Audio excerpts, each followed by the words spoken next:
Hey, what's going on, everyone? This is Tim Laskus, and you're listening to The Tim Laskus Show, episode 28.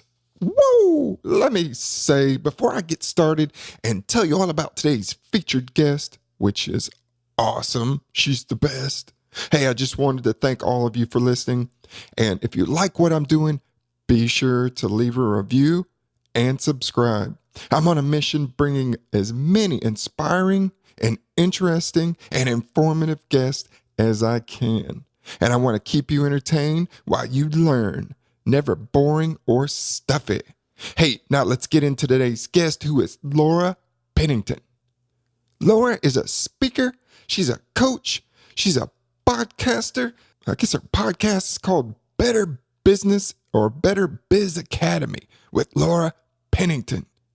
She teaches other people how to fast track your freelancing career, how you can retire, have extra income, or build a business that gives you freedom and flexibility. Now, who out there doesn't want freedom and flexibility? I got my hand up right here. Heck yeah, freedom and flexibility. That's what we all want, right? Well, you be sure and stay tuned because Laura is going to bring it. Enjoy. The Tim Laskus Show, in search of entrepreneurial gold. Tim digs deep into the minds of his guests, entertaining, down to earth, and informative. Now, here's your host, Tim Laskus.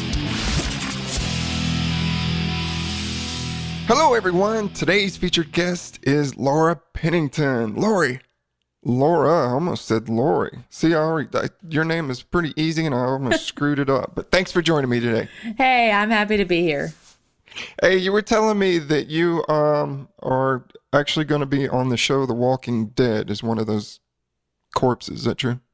No, but I love the show and have followed it for years. And my future sister-in-law is actually in horror makeup special effects school where they recruit. They actually go there to recruit for makeup artists for The Walking Dead. So she's kind of working towards that. But my hobby is kind of meeting movie stars, actors, the people behind the special effects for all that. So that's one of the things that I love to do.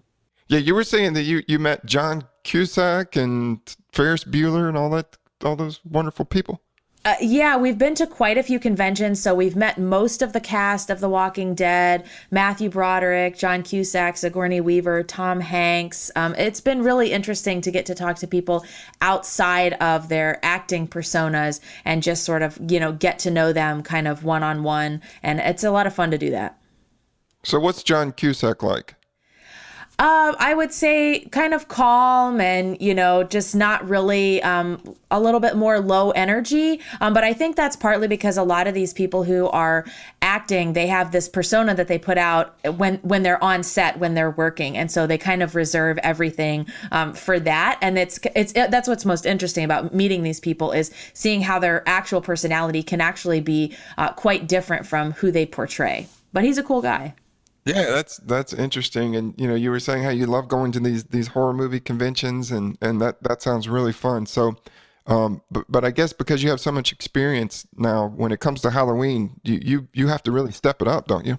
Yeah, there's been a lot of pressure. It's definitely our favorite holiday. I mean, last year I scored this amazing white jumpsuit that someone wasn't using for this purpose. But as soon as I saw it, I said, Elvis. So my mom and I actually decked out the entire thing to put peacocks all over it and made an Elvis costume. And so it's always fun. I feel like the pressure's on every year, but every year I'm able to come up with something.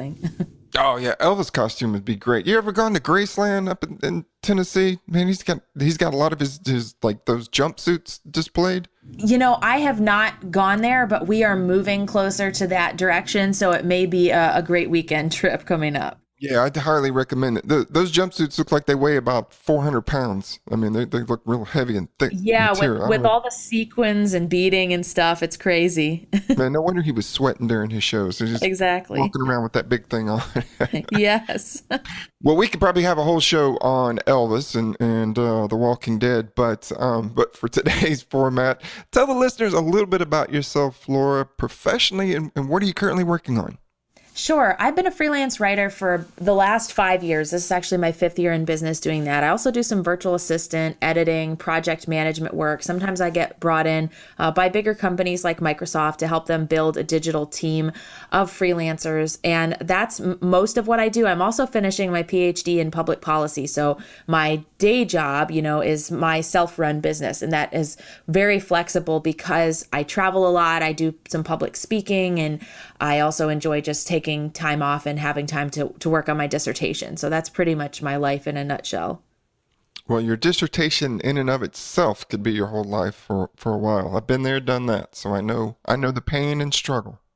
A fellow sufferer. Yes. And I've got the student debt to prove it too. Oh, me too.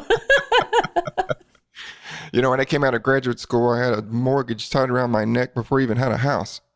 Oh my gosh, it's painful. And I've done everything but the dissertation. So it seems silly to stop now. And, even my advisor has said, you've collected all the data, you're really just in the writing stage. But there's something about being so many years into this and just being, tired mentally that it's definitely a push to the finish line for sure.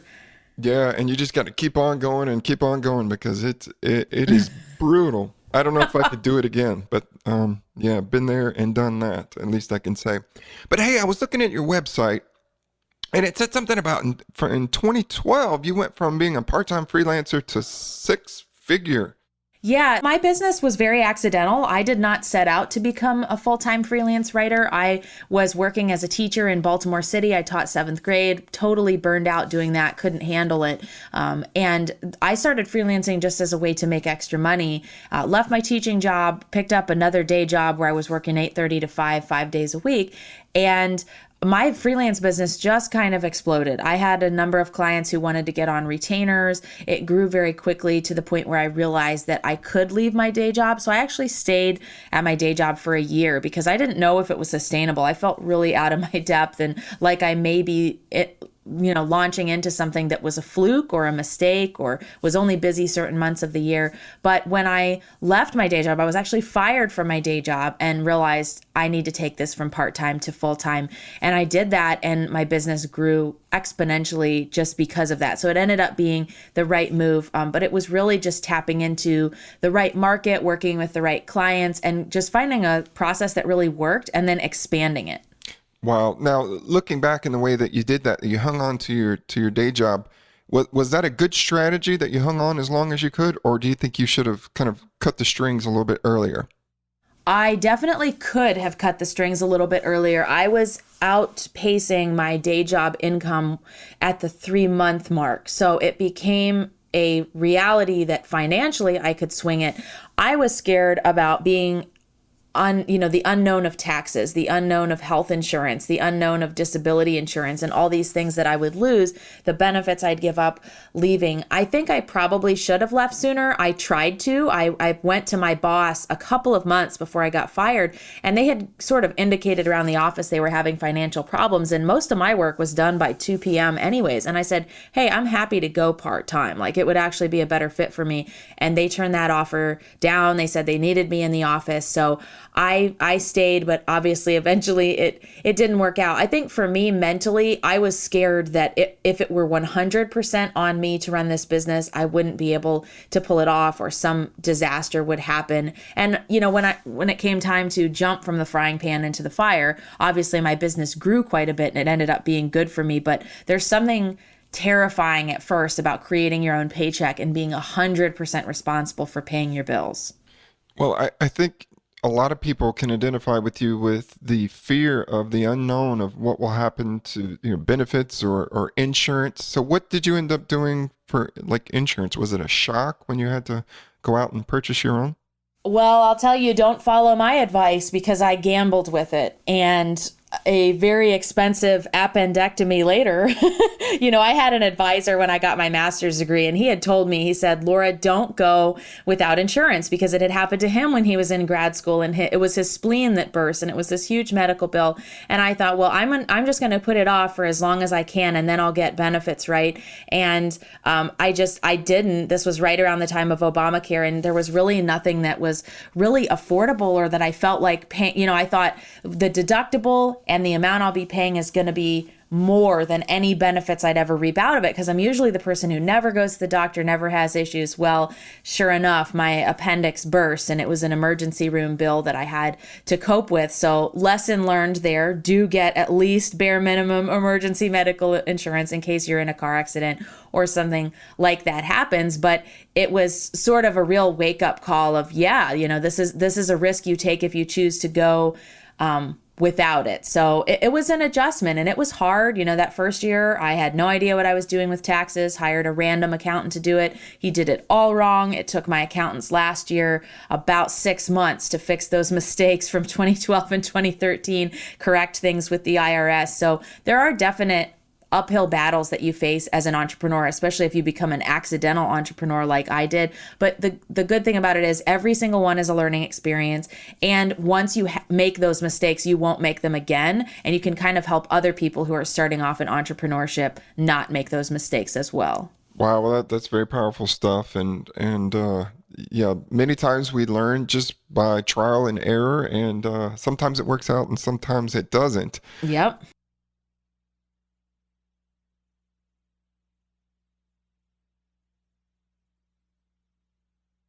Mm-hmm.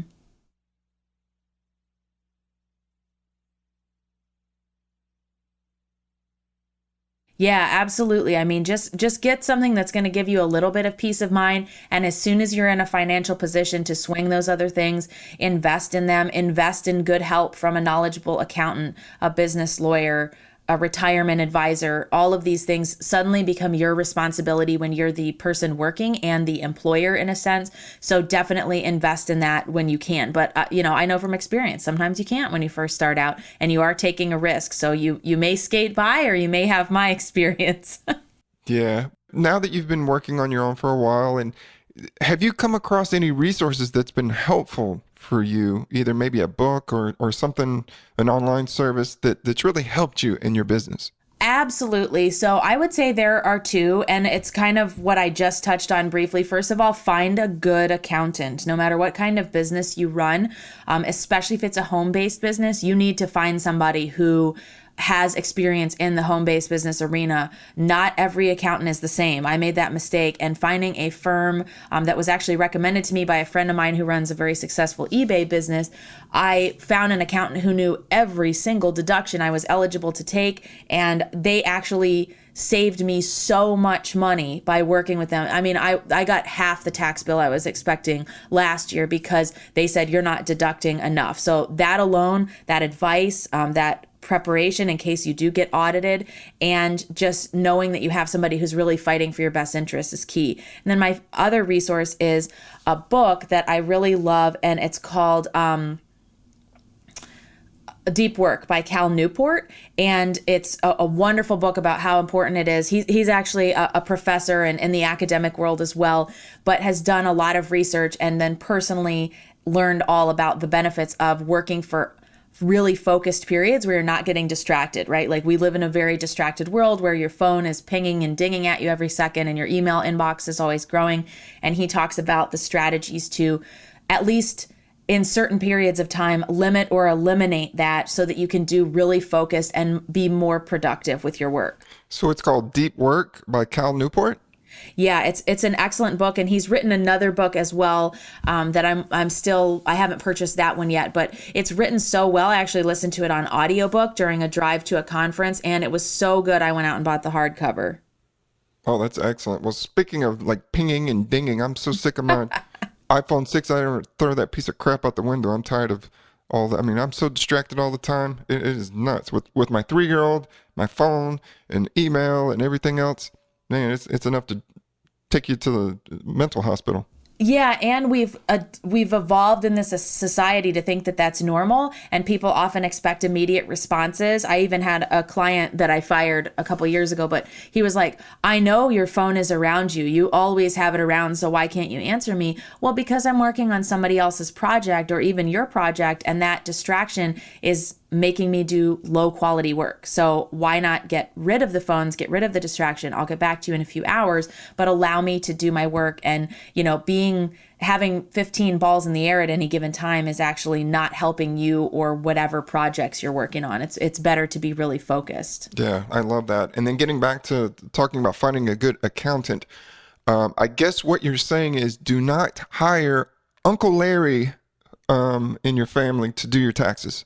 No, and I would recommend in many cases against hiring your friends or family in your business at all. It generates some real problems. I mean, in some situations it works out. I know husband and wife teams that work really well in their business, but that seems to be the exception rather than the rule.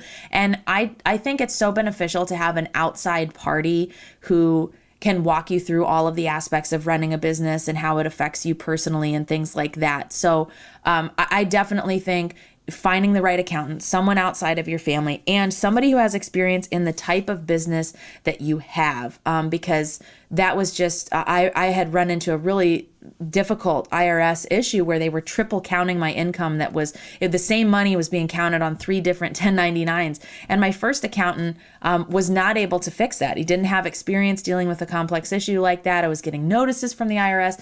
And as soon as I hired this other accounting team that had experience in home-based business, the notices stopped immediately. They corrected it within 2 weeks. No more threatening letters. Everything was resolved. No more penalties assessed on this money that I'd already paid. So I cannot say enough about the value of having the right accountant. It really, really helps. Yeah, for sure. Now, you've obviously are working as an entrepreneur. You're out there hustling. I mean, you're even firing clients. That's how you know you're successful. When you're firing your own clients, you're like, I'm sick of you. I'm done. But yes. No, does entrepreneurship kind of run through your family kind of history and genes? Like, when did you realize that, like, hey, entrepreneurship is your thing? So in a way, it's kind of in the family, but not in a good way. I had a grandfather, one that I never met, who kind of had his own business. He was actually a typewriter repairman, so way off in the distant past. But one of my parents tried to go into business and failed pretty miserably and filed bankruptcy and had a lot of business debts. And that was something that had a pretty big impact on me. So I wouldn't say that I was prepared for business or entrepreneurship. I took the courses in high school. I was in the marketing and business program and liked it. But, after 9/11, that was the time in which I was going to college. I went to college and studied political science and economics. My master's is in politics, my PhD is in public policy. So it was a whole other world and route. But I kind of fell into this and then discovered, hey, I'm pretty good at this particular aspect of it. There's parts of running a business that are definitely a challenge for me and a weakness, but there's other parts that I'm really, really good at, and I actually really like doing it. So being a writer and working for myself is the longest job I've ever been able to hold. I have both the best and worst boss in myself because I have a tendency to work a little too much, but there's so many benefits to working for yourself and owning a business. And it just really ended up appealing to me, even though it was kind of an accident that it happened. Well, did you have family and friends around you that questioned what you were doing? Like, Laura, you're writing? What are you doing? That's a hobby. How are you going to make a living at that? Well, maybe you won't be surprised by this, but my family and friends were actually pretty supportive. When I was little, I've always been an avid reader, so it was kind of my life dream to be a fiction writer. So it wasn't too far off from what little Laura had always expressed interest in doing. And I'd had a number of professors in college who tried to bring me over, someone tried to bring me over to the English department, or they'd give me positive feedback. I was a terrible writer when I started college, and I went to a really writing intensive school. So that changed. It helped me improve quite a bit.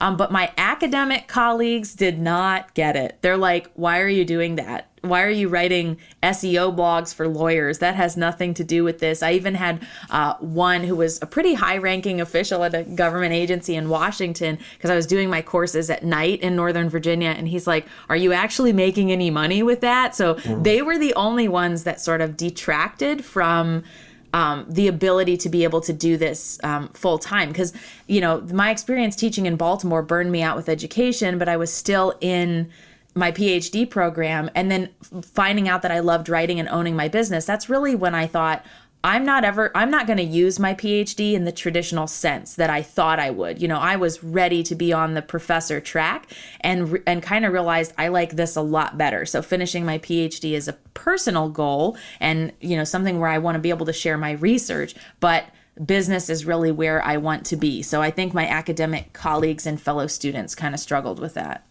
And, you said you took some entrepreneurial classes while you were growing up and you kind of piqued your interest early.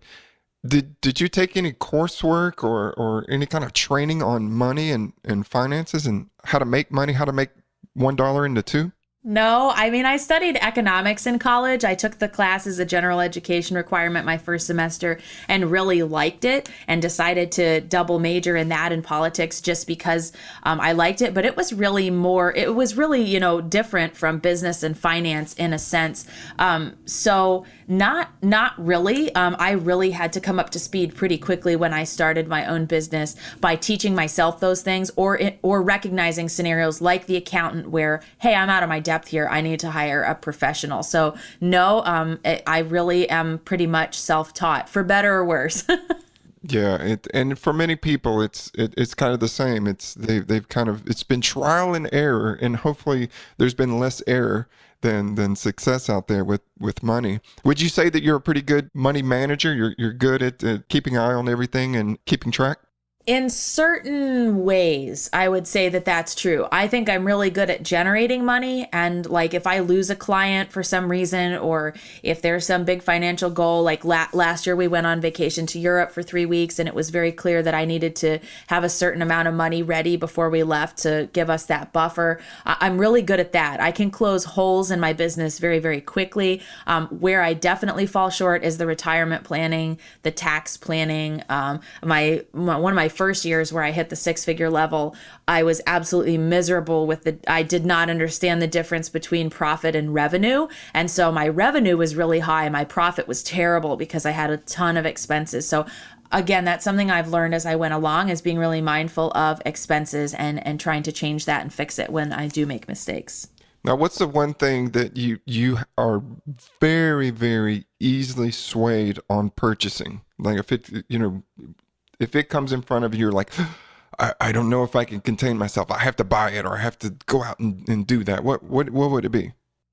I would probably say books, like anything that would help me run my business better, hack my brain, productivity, time management. That's going to be really hard for me to pass up because I love that stuff. Hey, that's beneficial. Those always sound like good purchases to me. Yeah. Now, looking back, what has been the most mentally draining, maybe situation you've encountered that you've had to overcome? Oh my goodness. Oh, well, in business, I've had difficult clients, that's for sure. But what was most mentally draining, there was a 6-week period in the summer of 2014 where I was preparing for my doctoral qualifying exams. And I also had a full load of clients. So I was still delivering work for them, but I was studying 8 to 10 hours a day for the exams. And mentally, I swear I could almost feel my brain stretching. I could feel that I was pushing the limits of my mental capacity. And when I would kind of check out for the day, we had a pool at our house at the time, I would just sort of float around the pool in a daze for about 30 minutes. I had just lost all the willpower and the focus. I was just mentally out of it at the end of one of those days. So that was exhausting, trying to run a business full time and prepare for something that was very deadline driven. So you would go out and go swimming and just kind of get away and just use that as time to decompress and just kind of relax. Yeah, to really think about nothing, because I felt like pushing my brain all day with two very different things, both academically and business. It was hard. It was really taxing. And, obviously the anxiety over, if I don't pass these exams, I have to study for a whole new set of topics over the next 6 months, and I'm not going to be able to pull it off. So. Now, what if this happened in the wintertime? Would you go out and jump into an icy, frigid water? No, I'd probably go walk outside, but there's definitely an element of me where when I'm doing a lot of work, I have to get out of the house for a little while. Even if it's grocery shopping, I've got to get away from my computer and take a break. Yeah, it's certainly for me too. I like to get out and go take a walk by myself and just kind of recharge my batteries. But I had mentioned jumping into icy water. You ever followed Wim Hof? He's like the guy who set multiple world records. He climbed, I don't know, partway up Mount Everest in shorts only. He swims under ice and all that good stuff. And he talks about the mental and the physical benefit of swimming in either cold water or walking in frigid temperatures with no clothes on. Oh my gosh. My Wim mom, Hof, look him up. my mom has told me something about this because we both have recently become runners, and she was telling me how all the runners in her network are doing ice baths after they run to help with the swelling. And I'm like, I don't know about that. I'm not sure I could talk myself into it, but hey, if you're telling me other people out there are doing that and it's working and it's a real strategy, who knows? Hey, he has these workshops and these trainings, and he brings these ice baths, and people pay him big bucks to learn how to jump in there and freeze themselves. I don't know.